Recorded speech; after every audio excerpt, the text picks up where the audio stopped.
तेज बारिश के कारण सड़कों के सारे नदी नाले उफान पर थे। नीले छाते में अपनी साड़ी को गीला होने से बचाने की कोशिश में मैं वहीं एक बड़े से घर के बाहर एक बेंच पर बैठी हुई थी। तभी एक बड़ी सी गाड़ी आकर रुकी, जिसमें राहुल को देख जैसे मैं अपने पीछे की 6 साल की ज़िंदगी में लौट गई थी। जब राहुल की नज़रें मुझ पर पड़ी तो वह भी एक बार मुझे देखकर देखता ही रह गया। भीगता हुआ मेरे पास आया। उसके चेहरे पर मुस्कान और एक जोश था। उसे देखते ही दिल किया उसे गले लगा लूं, पर वह भी शादीशुदा था। मैं बोला, तुम यहाँ अंदर चलो, यह मेरा घर है। वह तो वैसे भी पैसे वाला ही था और अभी भी अच्छा खासा घर गाड़ी थी। उसके घर में मेरी नज़रें कुछ तलाश कर रही थी। मेरी नज़रों को देख राहुल बोला, यहाँ कोई नहीं है। मेरी पत्नी कुछ दिन के लिए मायके गई हुई है। तुम अपने कपड़े बदल लो, मैं भी बदल लेता हूँ। मैंने कहा, इसकी कोई ज़रूरत नहीं है, मैं भीगी हुई नहीं हूँ। पर तुम पूरे भीग चुके हो। किचन कहाँ है? तुम कपड़े बदलो, तब तक मैं कॉफ़ी बना लाती हूँ।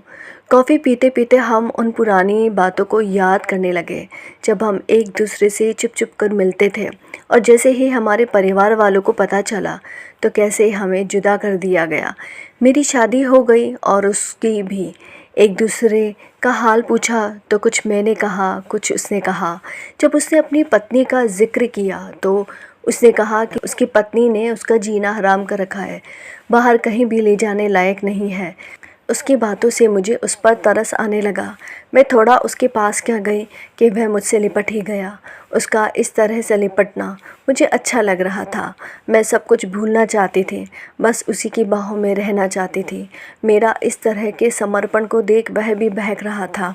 अचानक उसने कहा, थोड़ा कुछ खा ले, बाहर से कुछ मंगवा लेते हैं। मैंने कहा, मैं बना लेती हूँ, बस 10 मिनट में बना लूँगी।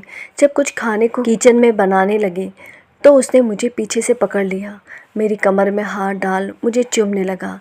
मेरी शादी को भी 6 साल हो चुके थे, पर अपने पति को अपने पास फटकने तक नहीं दिया। राहुल का प्यार जो मेरी नस नस में इस तरह समाया हुआ था कि मेरे लिए हर आदमी पराया ही था, फिर भले ही वह मेरा पति ही क्यों ना हो। उस पर फिर से राहुल से मिलना और उसका मुझे इस तरह से प्यार करना, मैं कैसे अपने आप को किसी नियम में बांध सकती थी। राहुल ने मुझसे 5 मिनट मांगे और किसी कमरे में चला गया। जब आया तो उसने मेरी आंखों पर पट्टी बांधी, मुझे किसी कमरे में ले गया। जब आंखें खोली तो सामने बेड पर गुलाब के फूलों को बिखरा रखे थे और एक छोटा सा दिल बना रखा था। कुछ कैंडल जला रखी थी। पूरा कमरा परफ्यूम से महक रहा था। उसने मेरा हाथ पकड़ा, मेरे खुले बालों में अपनी उंगलियां घुमाने लगा, जिससे मैं मदहोश हुए जा रही थी। मेरे कंधों से साड़ी की पिन हटाकर मुझे चूमने लगा। तभी इसका दूसरा हाथ मेरी साड़ी को मुझसे अलग करने लगा। वह मेरे करीब आ ही रहा था कि अचानक घर की बेल बजी। उसके चेहरे की हवाइयाँ निकल रही थी। उसने मेरी साड़ी उठा मेरे हाथ में थमा, मुझे जल्दी से साड़ी पहनने को कहा। वह खुद बिस्तर पर बड़े फूलों को हटाने लगा और पास में पड़े डस्टबिन में डालने लगा। मैं बस उसे देख आश्चर्यचकित थी कि अचानक राहुल को हुआ क्या है।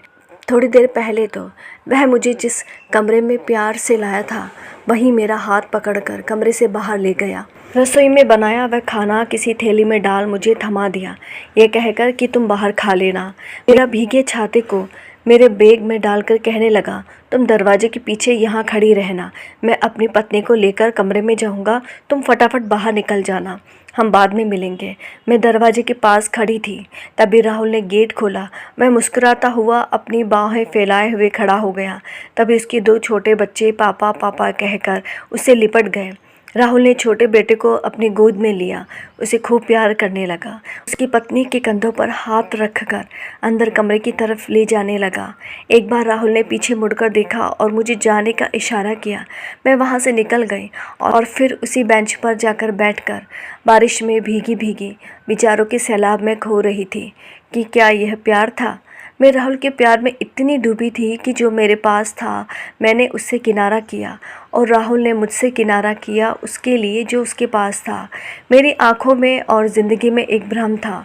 उस बारिश के साथ वह भ्रम भी बह रहे थे। आंखों में आंसू थे, पर किस बात के थे कि उसने अपनी पत्नी और बच्चों के लिए मुझसे किनारा किया था, या उसके लिए कि मैंने राहुल के लिए अपने पति से किनारा किया।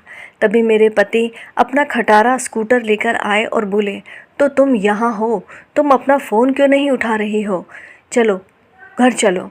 मैं आज उसके साथ थी, शायद पहली बार। बारिश में इस तरह भीगना मुझे राहुल से दूर और अपने पति के करीब ले जा रहा था। हिचकिचाते हुए उस दिन पहली बार मैंने उसके कंधे पर हाथ रखा था।